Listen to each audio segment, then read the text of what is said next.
Can you see my screen that says the call to order? I can.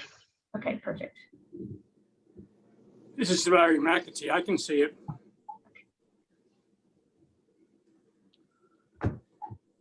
Afternoon, Larry. Good afternoon, Gary. Good to see you.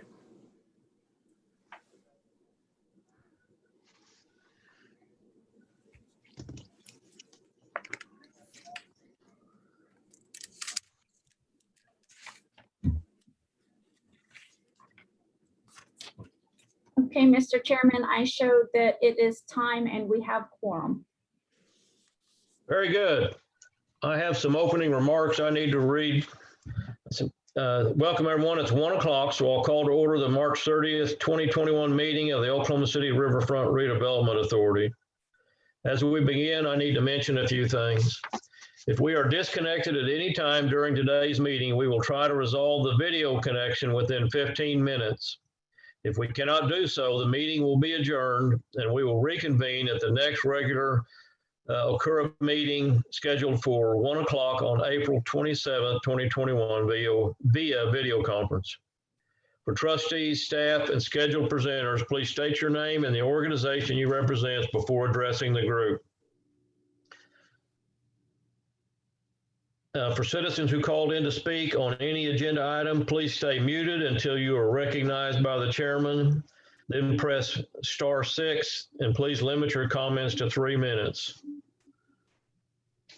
So we'll continue then, and I'll call the meeting to order. Item 2 is items from chairman. First off, we want to welcome Elaine Lyons to the River Trust. Has replaced Paul Dudman, and Elaine, we're excited to have you. Elaine's with the South Chamber, and again, welcome to the River Trust. Thank you.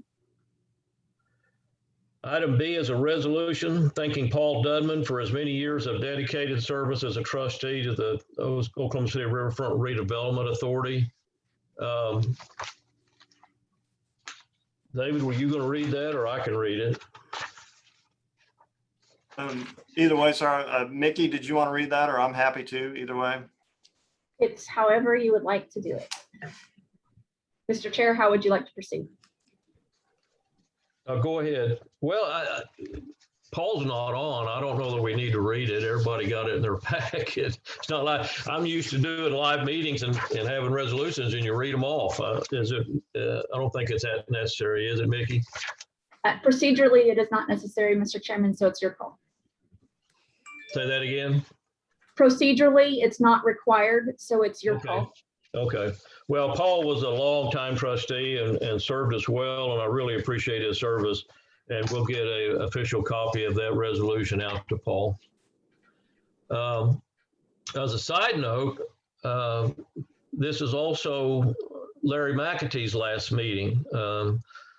Larry won't be a councilman for our next meeting, and so, Larry, if I'm not mistaken, you've been on the River Trust as long as you've been a councilman, 20 years?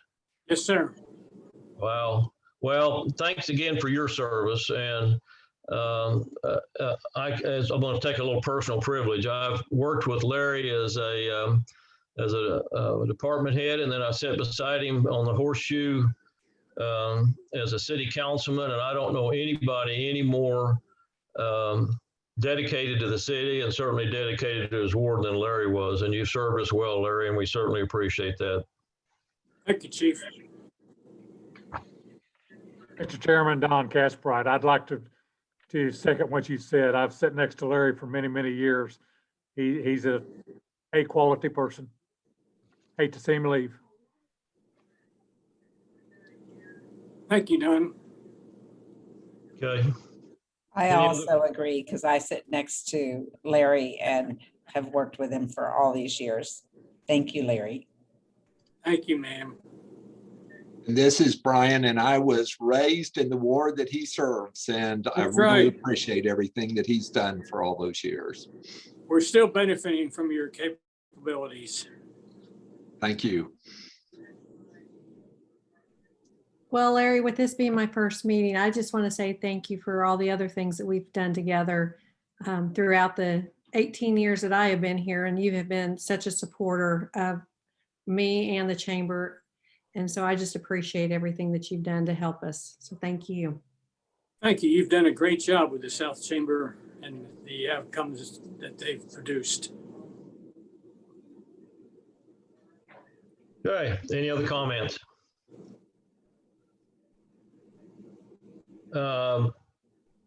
Mika, we need to vote on the resolution for Dudman.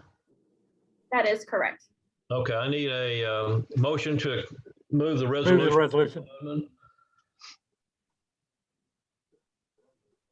Moved by Dawn, seconded by Joe Beth. It's Councilwoman Hammond. Cast your votes as soon as it comes up.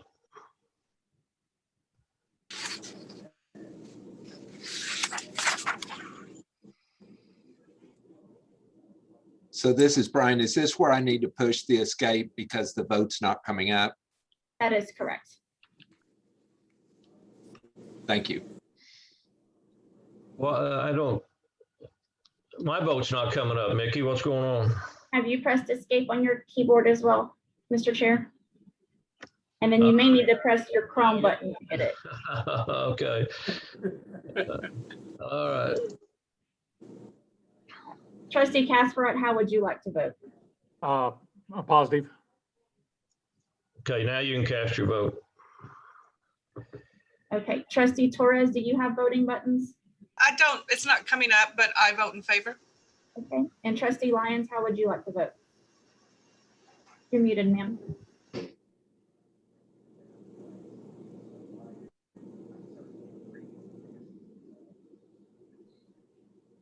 In favor, please.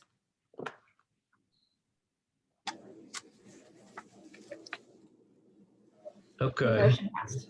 and that has passed. Item 3 is the minutes. This is the minutes of the February 16th, 2021 meeting. Do we have any changes or corrections? No. There it is. Moved by Kathy, seconded by Brian. You cast your vote. Trustee Casperot, how do you vote? Yes. Trustee Lyons, did you get buttons? I this did time? not. I can abstain. You would, okay.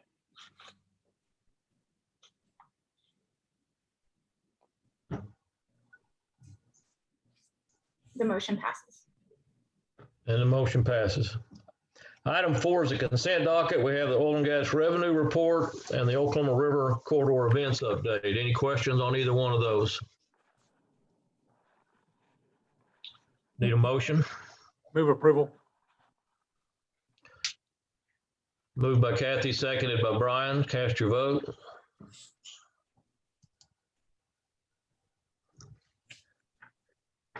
Trustee Casperot, how do you vote? Yes. Trustee Lyons, how do you vote? Yes. Motion passes. That passes. Item 5 is the primary agenda items. Item A is the Oklahoma River Maintenance Projects update. Got. Is that you, Jeff? Yes. Okay. Jeff Shumway, Oklahoma City Public Works. I'm here to give you the river maintenance project update for March. Currently, we're dredging just upstream of May. We're anticipating that work to be completed by May 12th, possibly before. Our Oklahoma River SCADA system, we're continuing to do ongoing repairs, getting a few of the other monitoring wells and various items for the river back online. The Oklahoma Dam's hydraulic repairs, we issued a crane services contract that went out for advertisement. I believe that will be awarded actually late April, as I was informed this morning.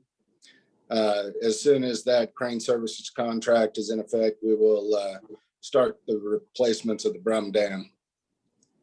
The ferry landing and terminal upgrades, I believe the Meridian landing is substantially complete. We're just waiting on final approval. The river maintenance and repair projects, we're still working to get the Eastern Dam hydraulic jump portion repaired. This will also kind of coincide with some of the dredging. When we're able to close the gates, it'll allow us to keep from applying so much water to that project. So we also kind of anticipate that in late May. Public works activities, we're to have our Army Corps of Engineers river and levee inspection. That was actually scheduled in February and has been rescheduled to August 18th and 19th. Due to the extreme weather conditions, our river maintenance crews were unavailable to remove any debris from the river during the month of, or during the time frame of January 31st to February 28th. Okay. Anybody have any questions on those items?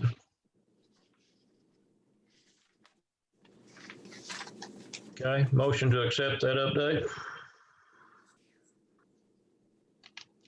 So move.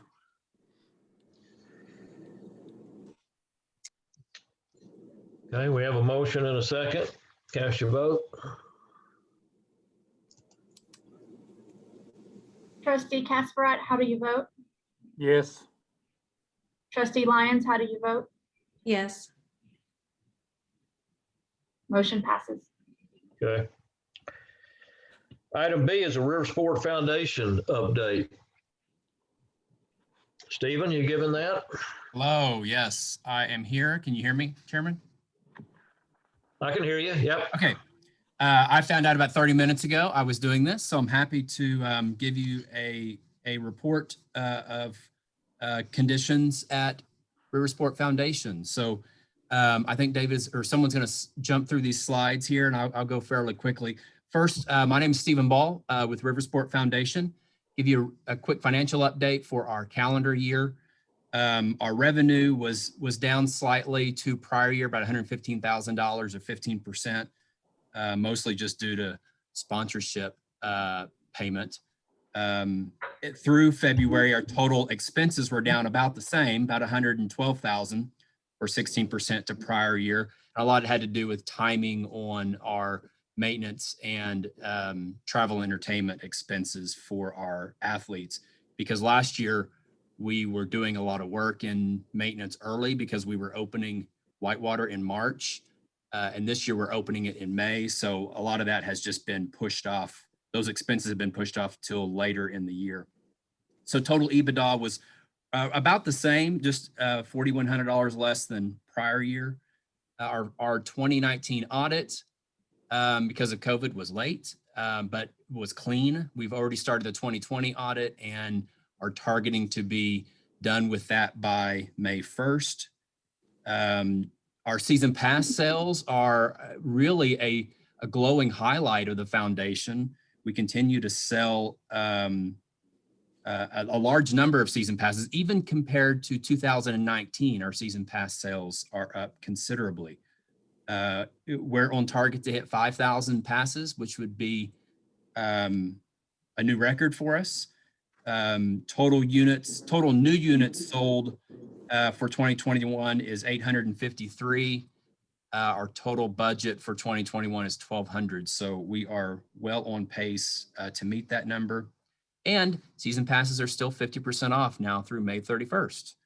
A great way to spend the summer rafting and doing all the great adventures and outdoor fitness things that we offer.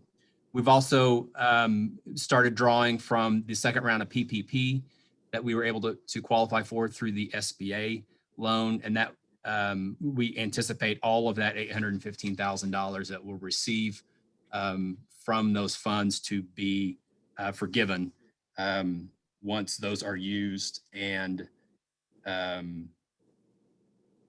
couple other maintenance projects in the works. The pumps are currently at repair. Two of the 6 mass flow pumps that run Whitewater.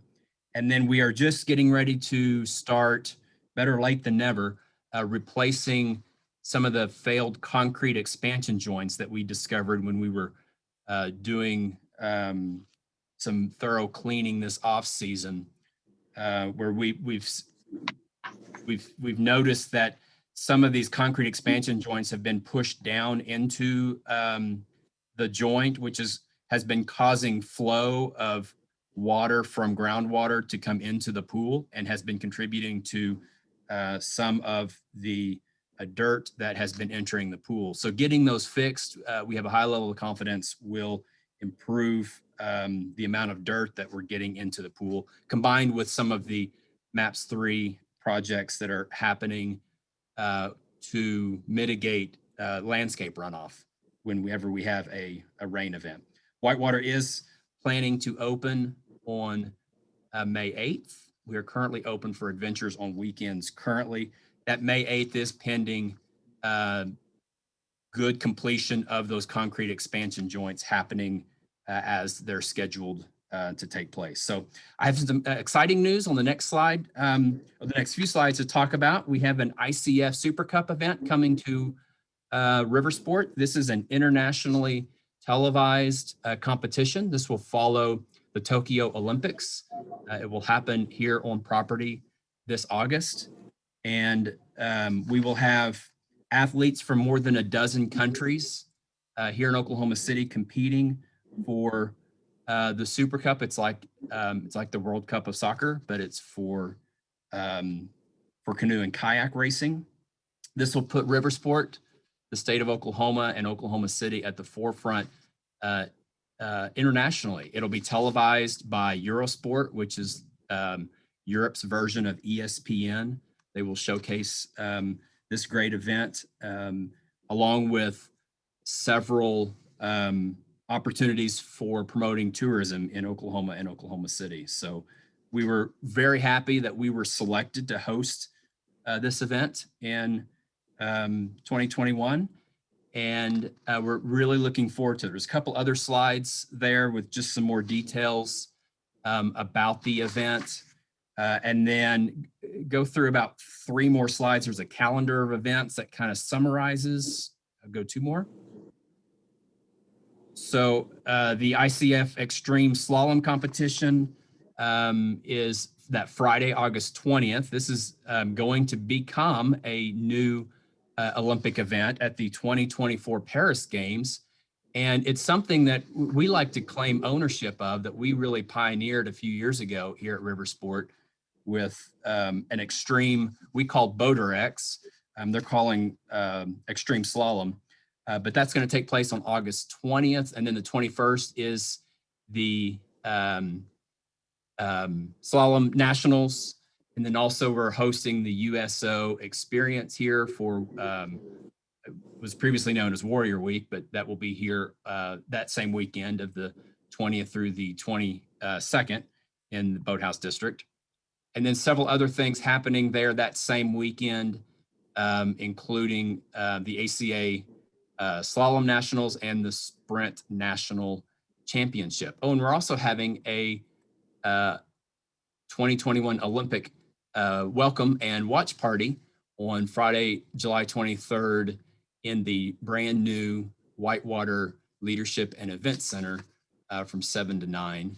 And that will also be our Champagne and Oysters opening ceremony, which is our fundraiser for our own Olympic rowing and canoe training center here in Oklahoma City. So go forward. I already talked about the next 2 slides, so we can move to an initiative that has been ongoing for the foundation is diversity and inclusion. Stephen, I'm so sorry to interrupt Yes. you. Can you please tell me what ICF stands for? International Canoe Federation. Thank you. You're welcome. On diversity and inclusion, we have been working with Douglas High School. We have created we've just launched a new rowing program with them, as well as a program called Course for Change. These are young individuals who are looking for a course for change. On the next slide. They meet here every Tuesday and Thursday evening. They're participating in a series of races in the Boathouse District, and then it will lead up to those that successfully complete the program will receive a Riversport season pass. On the next slide, we have the Thrive initiative. Thrive has been a really major thing for us, for Oklahoma City. This is our 3rd year. This is a multi-year investment for the outdoor community. We were one of 3 cities chosen in the United States to focus on outdoors for this grant. It allowed for over 1,300 campers in 2020, and we're looking to do that same number or more this year for our summer camps. Next is a quick MAPS 3 construction update on the Leadership and Event Center upstairs. And it's actually changed even since this picture it changes every day. So they finished all of the painting. They're hanging the baffles and the ceiling and the lights. And they'll probably be carpeting here in the next 2 to 3 weeks. So we're on pace to finish early May. And we're real excited about this new addition to the area. The next slide has this great new, we're calling the Epic Deck, that overlooks the whole Whitewater Rafting Center, as well as the new Flow Rider attraction that opened in August of last year. There's some great sunset balcony views, and these will also be available for event rentals for private events or pre-function events as well. They're on the next slide. And then you'll also see some of the landscape improvements there on the bottom right, where we have taken out all of the mulch and dirt that every time it would rain would contribute to accumulating the dirt into the water. So another mitigation effort to prevent that from happening. And the next slide is the new cityofokc that's expected to open Memorial Day weekend. This will be inside the Whitewater Center.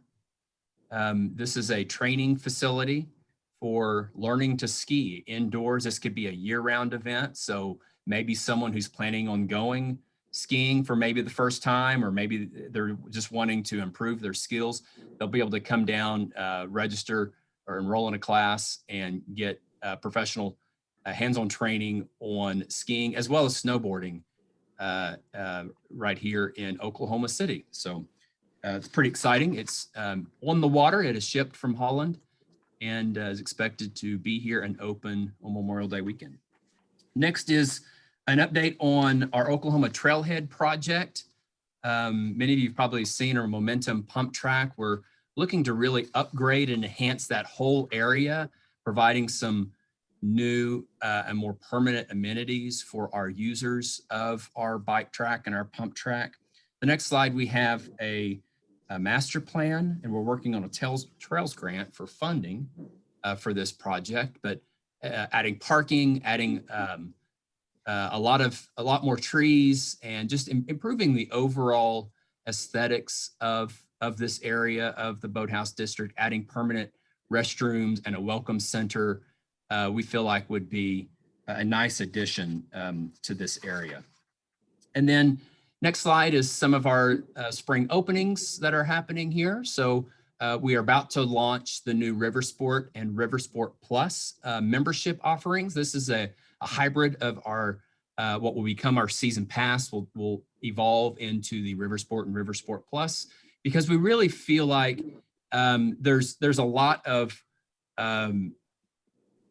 we want people to join, to be more than just buying a season pass and coming there 5 or 6 visits a year and doing the rafting. We want them to feel like this is really a lifestyle, and having an active outdoor lifestyle, we believe can start with your Riversport and Riversport Plus membership. So that will be coming out soon, and those will have many of the new discovery classes and experiences available that you'll be able to enroll in when you get your Riversport or Riversport Plus membership, as well as offers on summer camps and food discounts, and really a way to get connected with everything that we do, including the athletics, the rowing, and all those things. So a lot of ad campaigns are in the works, tour and travel in trade programs. Jordan Advertising is working on our 2021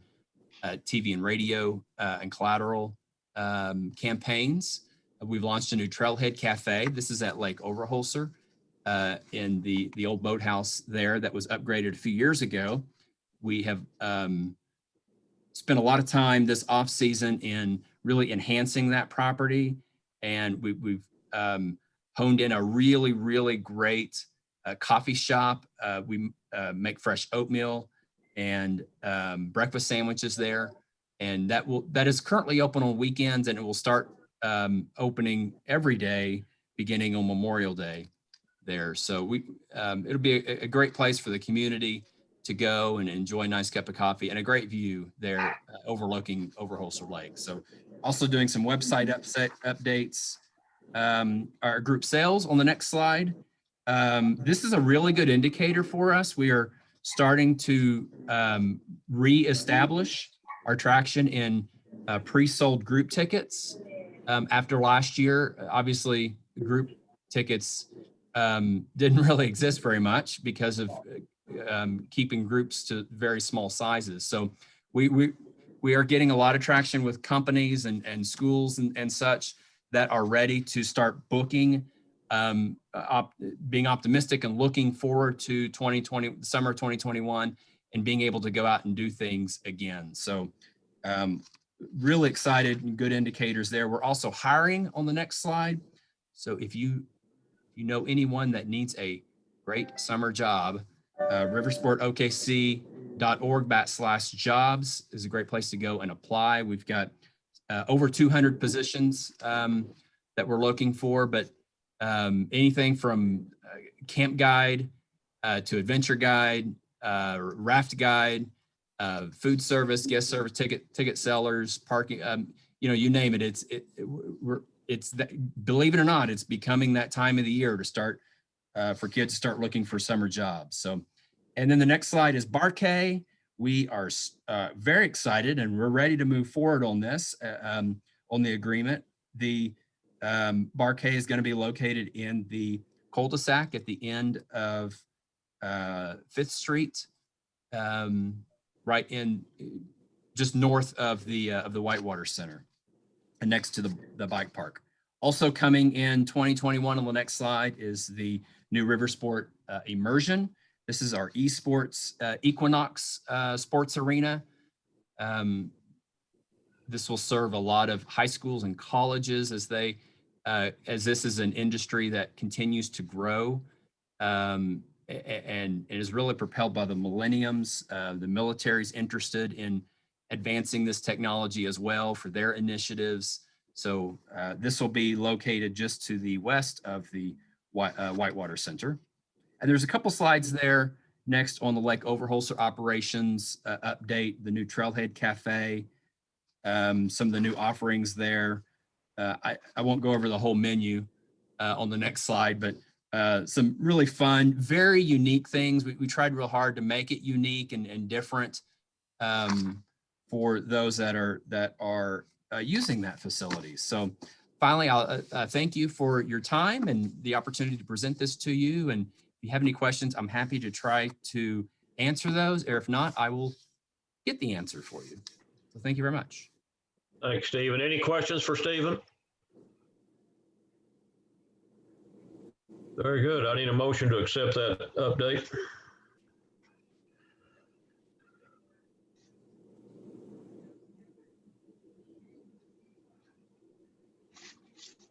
It's lagging on me. Give me just a second here. Okay.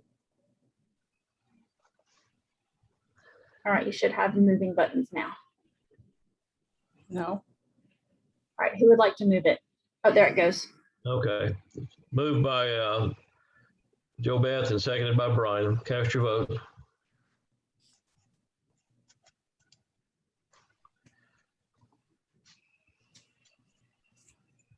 Trustee Casper, how would you like to vote? Yes. Trustee Lyons? Yes. Trustee McAtee, do you have button? Oh, he's away. We'll leave him as absent then.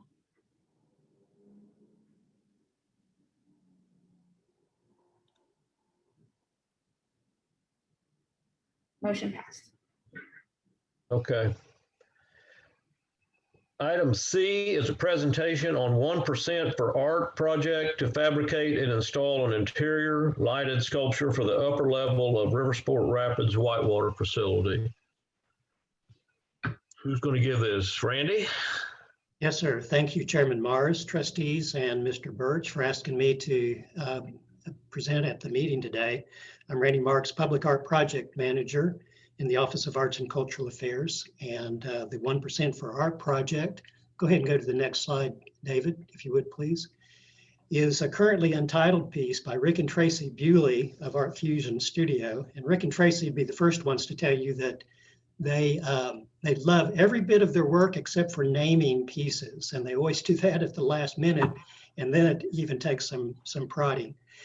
What you're looking at here is if you are lying on the floor, on the second floor of the Whitewater facility and looking up in a recessed area, kind of in the entrance to a large meeting room, this is approximately what you would see in that 6 foot 4 inch by 14 foot 4 inch area. Next slide, please. And if you were standing there kind of looking up at an angle, you would see this. And what you're looking at are individual pieces of kiln form glass. What Rick and Tracy will be doing on these is they'll cut out the shapes. They'll fuse a couple of different colors together. It goes in and out of their kilns a few times. And then they cast this in a mold also, which puts a texture on it. And if you would go to the next slide there, I think we'll see just another view also. So let's go to the next one. And there's gives you a little bit more idea of the context as you're walking up into the space. There's lighting already installed in that recessed area.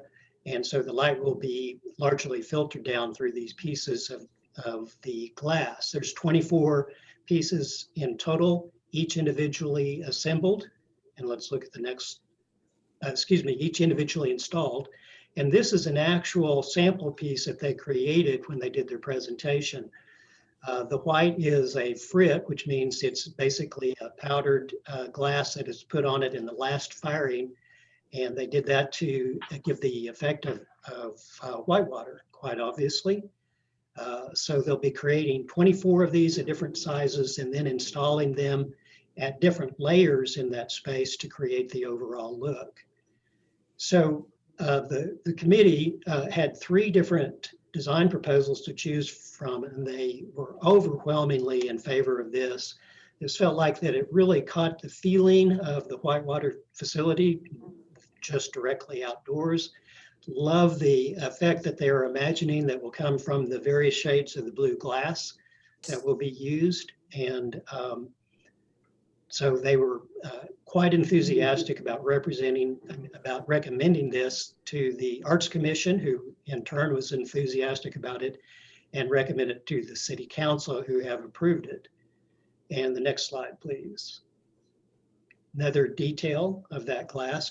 I asked them, to me, I thought the white looked a little bit clumpy, and I asked the artist about that, and they said, yes, exactly it was. There'll be plenty of foamy whitewater look, but what happened was they had an incorrect frit that they used at first and then had to add a little bit more to make it even show up. And so the final piece will even be more elegant than what you're seeing in the sample. And the next slide.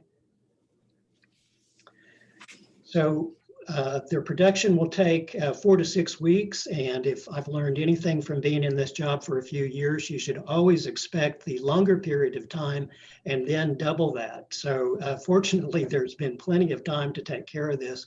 We anticipate that the installation will be right around the middle of May.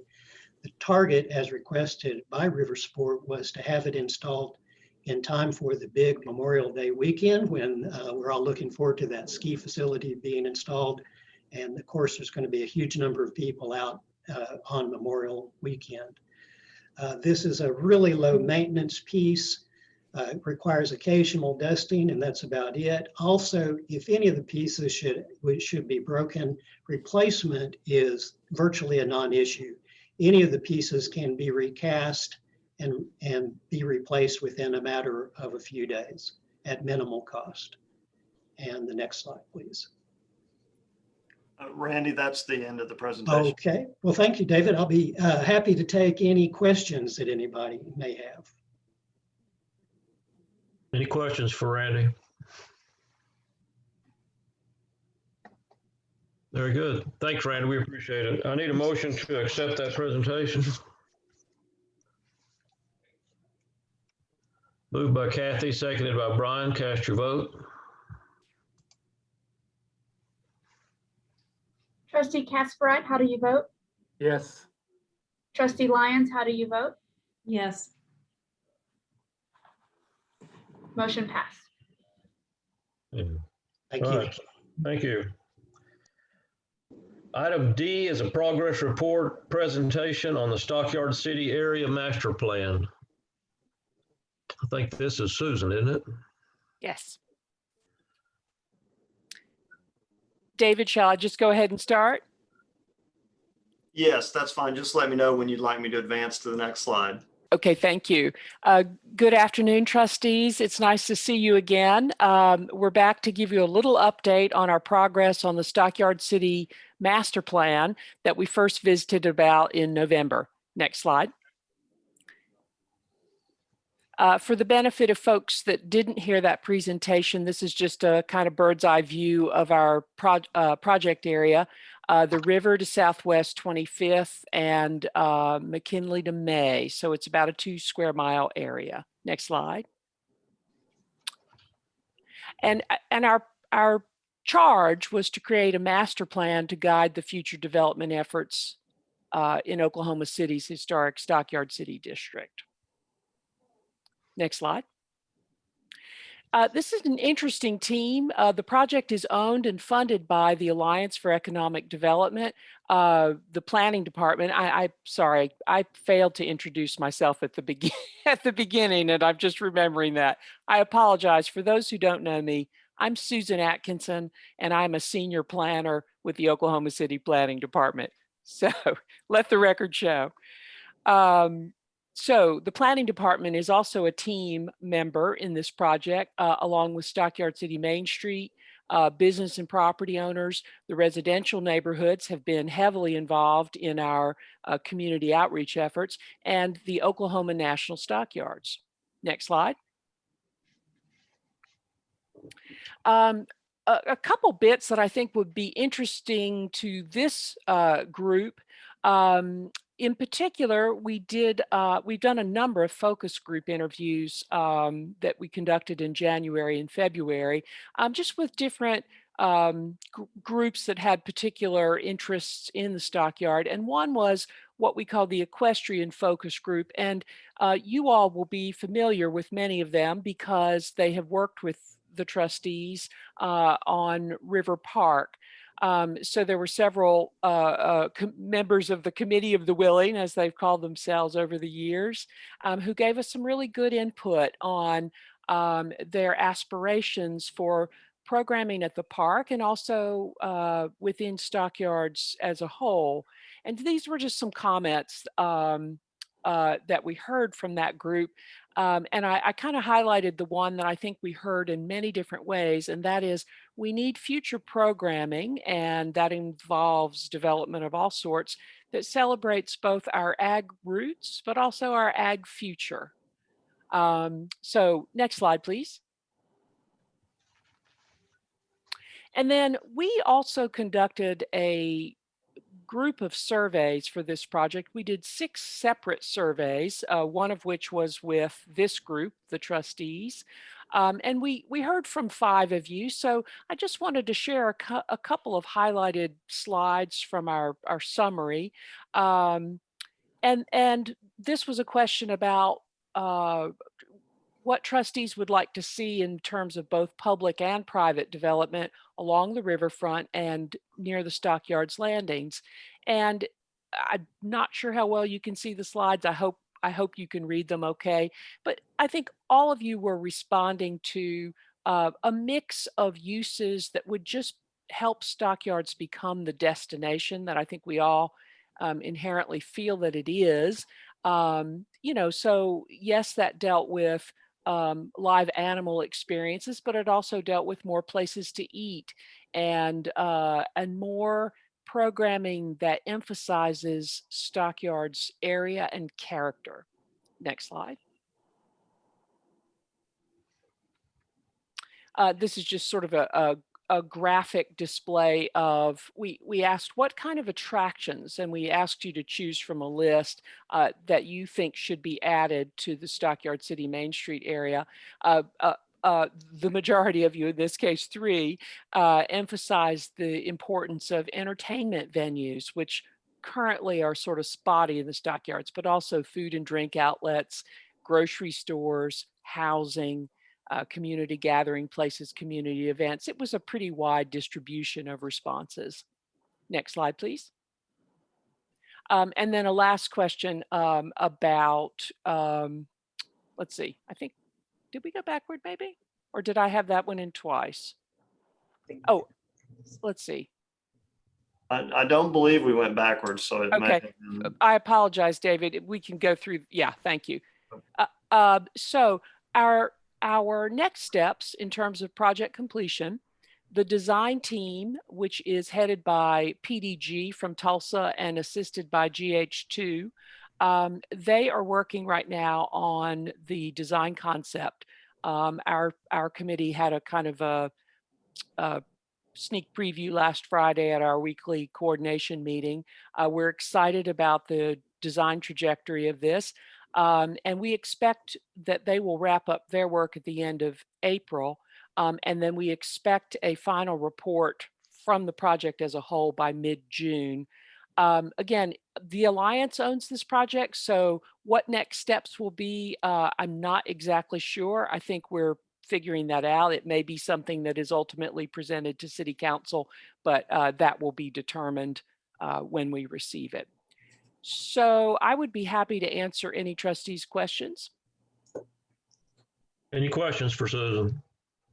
Hi, yeah, this is Jo Beth. I do have a few questions. And Susan, like you said, you might not be able to fully answer it. So this might be, I just might need to follow up with the Alliance or some other staff as well. But and I'm gonna blame my, the large amount of email that I get, but I didn't ever see that survey that was taken in January. But I do remember I was notified of a survey that was available to, I think it sounded like both property owner, business folks, as well as residents of the area. And so back at that time, I decided I'd just go around the neighborhood to the residents in that area, especially since the demographics of the area, I'm gonna, just from census tract data, lots of older folks, lots of folks who might not speak English, or maybe English is their second language, as well as just a lot of lower income folks that maybe aren't gonna happen upon the survey on Facebook, or they're not, maybe not paying as much attention or don't feel as empowered to engage in processes like these. So I just was like, got to go out and meet people where they're at. So, and the people I spoke with that live in that area that I was able to catch, the number one thing I heard was that they would love a place to access fresh food.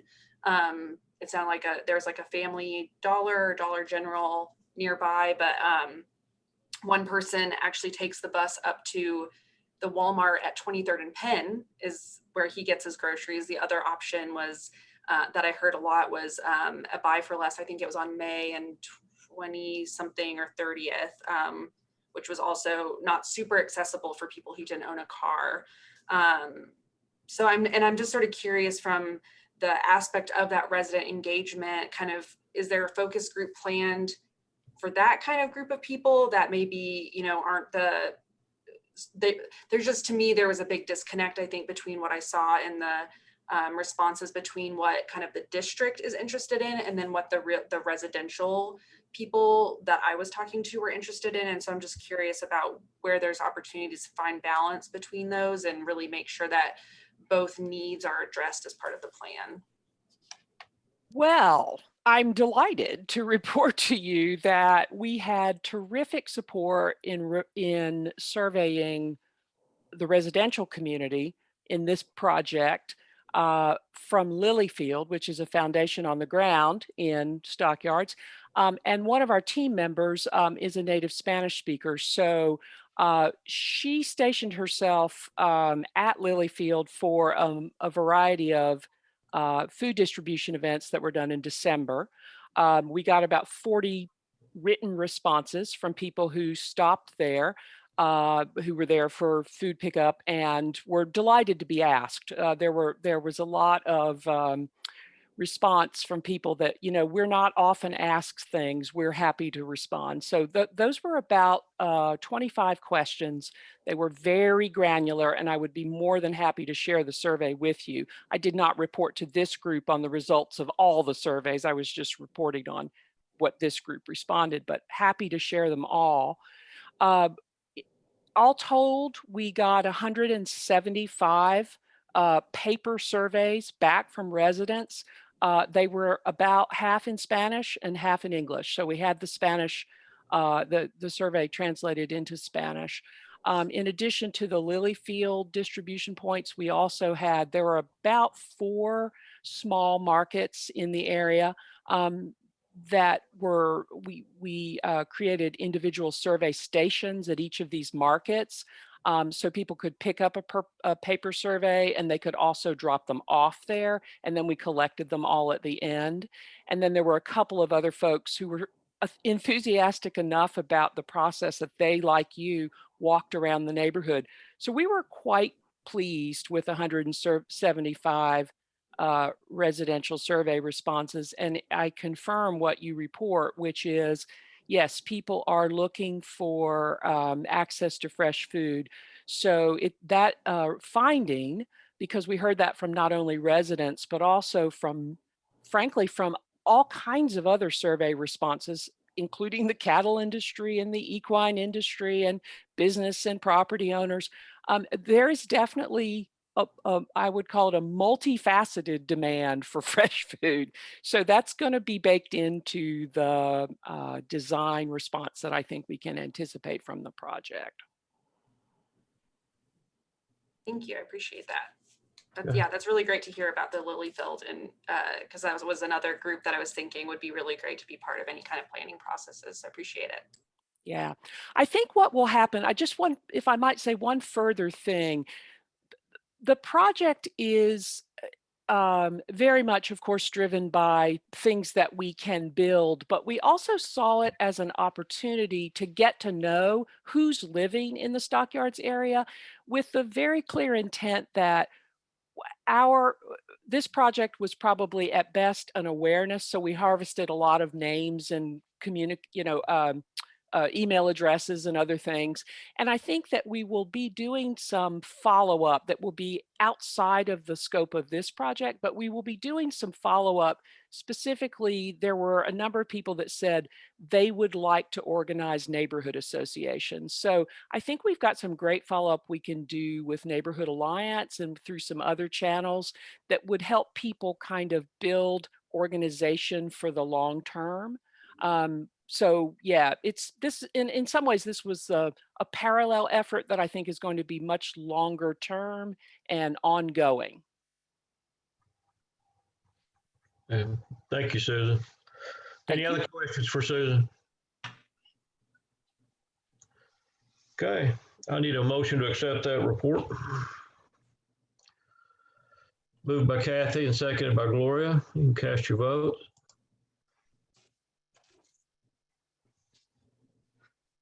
Trustee Casbright, how do you vote? Oh, yes. Trustee Lyons, how do you vote? Yes. Trustee Hammond, do you have buttons?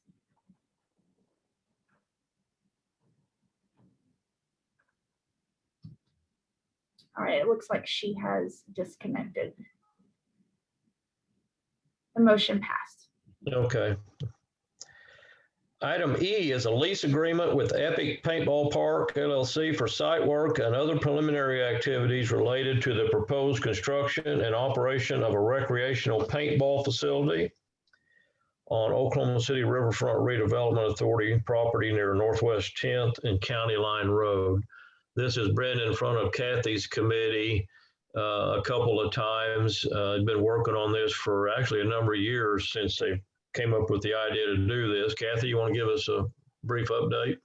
Certainly. As you mentioned, we've met twice visiting with Mr. Coles regarding this.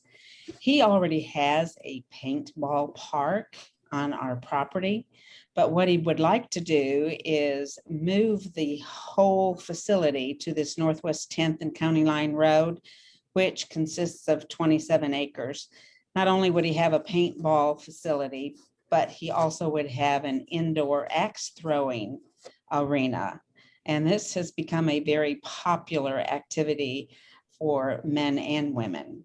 So we've met with him. We are offering a 1-year base agreement for $1,000 with the option of a renewal, one renewal for 3 years. And the fees for that would be $1,000 the first year, $1,500 the second, and $2,000 the third year. And what this will do is it gives Mr. Coles an opportunity to obtain his inspections, secure building permits, zoning approvals. He'll prepare a business plan. He'll do the architectural rendering, and he will also provide the committee with financial and performance reports. So the committee feels very good with this paintball facility being on that particular piece of property. And we would recommend, coming from the Development and Water Use Committee, that the trust approve this agreement. Okay. Any questions for Kathy? I need a motion to approve this. Moved by Gloria, seconded by Brian. Cast your vote.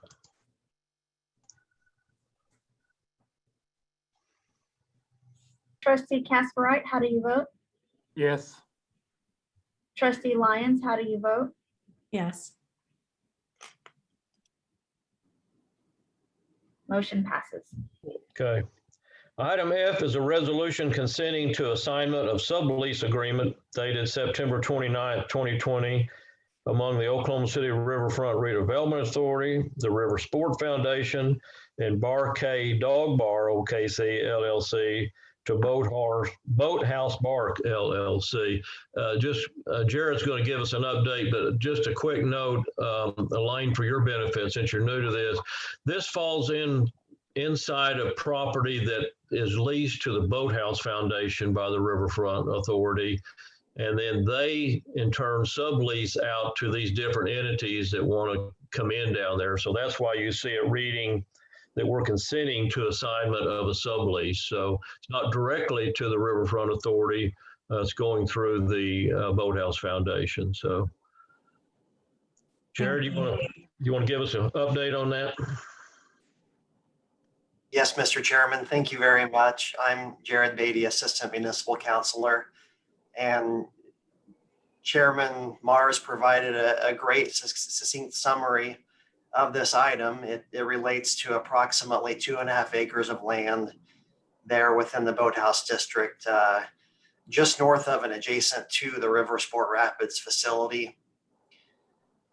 This land is within River Sport Foundation's leased premises, and the River Sport Foundation has subleased this specific property to Bar K Dog Bar OKC LLC.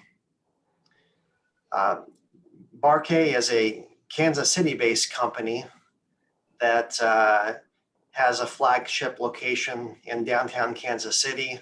It is a state-of-the-art dog park combined with a bar, a restaurant, and other event space. And Bar K is expanding into other markets. They are expanding into St. Louis, and we are grateful that they have also chosen Oklahoma City as an expansion site. You may recall within Stephen Ball's presentation earlier this afternoon, there were the more recent renderings of the facility. Its design will be compatible with the design of the existing boathouses within the district. Our sublease agreement has business terms that are consistent with other lease agreements that we have done for city property. Although it does have a lengthier term, the initial term of the sublease agreement is 50 years. And it's a longer term to facilitate Barkay's financing of the project. All rent that is payable under the sublease agreement will flow to the Riversport Foundation. And there's a minimum rent component along with a percentage rent component based upon gross sales, along with a contribution for common area maintenance expenses. The Riverfront Redevelopment Authority has pursued this project in cooperation with the Oklahoma City Economic Development Trust. This development project is receiving tax increment financing proceeds in the amount of $750,000, contingent upon Barkay's investment of at least $6 million into the project. The item before you today is an assignment of the sublease agreement that was anticipated as a potential possibility by Barkay. And the assignment has been approved by the Riversport Foundation, and it would be an assignment to a joint venture of locally based developers. The new joint venture entity, which is Boathouse Bark LLC, is a combined joint venture of locally based Pivot Project and locally based Rose Rock Development Partners. The managing members are Mr. Tim Strange and Mr. David Wanzer. And they've done quite a few development projects that have involved the city of Oklahoma City. So with that, I'll be happy to answer any questions that you might have. Any questions for Jared?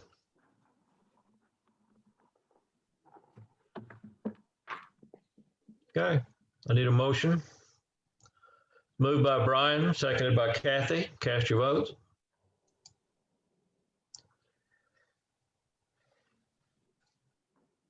Trustee Casperite, how do you vote? I vote yes. Trustee Lyons, how do you vote? Yes. Trustee Williams, do you have buttons? Thank you. Sorry.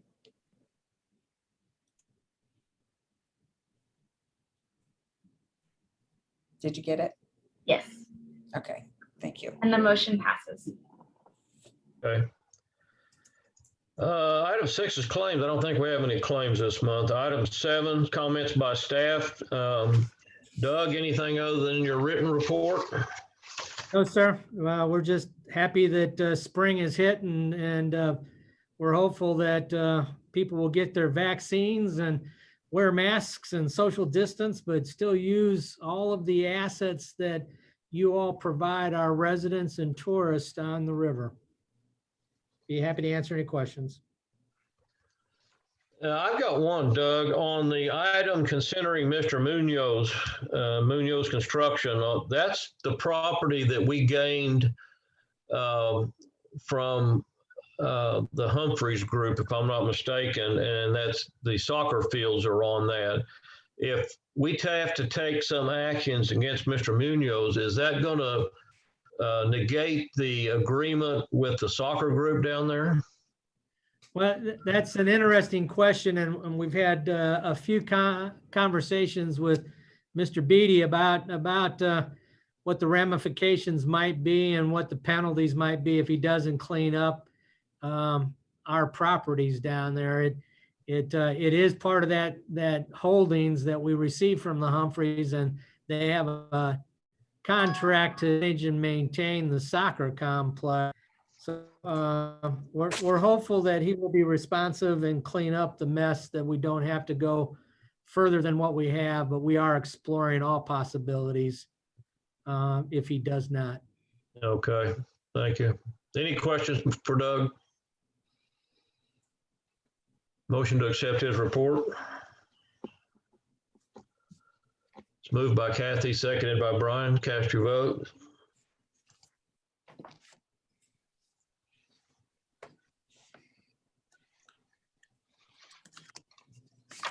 Trustee Lyons, how do you vote? Yes. And it looks like trustee Casperite is away from his monitor. So the motion passes. Okay, thank you. Item 8 is any comments by trustees?